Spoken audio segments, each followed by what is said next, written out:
stance that we use throughout the system.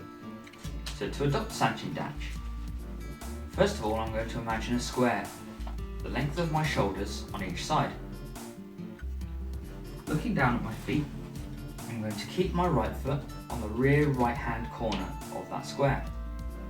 And I'm going to step my left foot forward and perhaps slightly out so that it sits over the front left hand corner of that square. So I should now be able to draw a shoulder width square around my feet with them sitting over the corners. From here, I'm going to turn both feet in anywhere between 5 and 20 degrees. Now this will depend on comfort. Generally somewhere in the 5 to 10 degree range is fine for most people. But if you can get them in further, that's absolutely fine too. From here, I'm going to relax my knees and just sit down over my feet. And I've got about 60% of my body weight over the rear foot and about 40% over the front foot. So one really important point to note when we're in Sanchindachi, we never push our knees inwards. Okay? So you'll see this taught quite often. People will drop the knees in as close as they can, and this is what they'll have as Sanchindachi. Okay? The issue with this is it forces the knee into what's called a valgus position, so it's pointing inwards, and it puts a lot of stress on the outside of the knee. What we actually want is for the knees to naturally follow the path of the feet. This is the best position for them. Okay?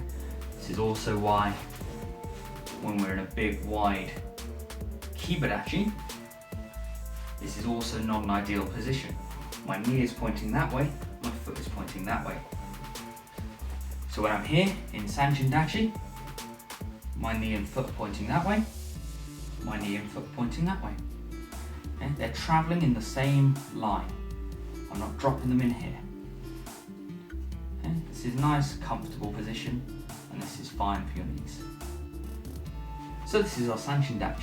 So this is the basic stance that we'll adopt when we adopt our guard, and this is the basic stance that we'll use throughout the system, particularly when it comes to grappling or close-in work.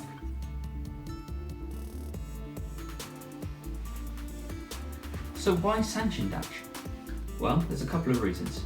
The first reason is that with the toes pointing in and the knees soft, we get a huge amount of hip rotation potential compared to when we have our feet parallel, and particularly when we compare it to a very long Zenkutsudachi or forward stance. You see, I'm very limited in the amount I can turn to my left here. So in Sanchindachi we have great range of movement through the hips. The second reason is because it provides stability in all directions.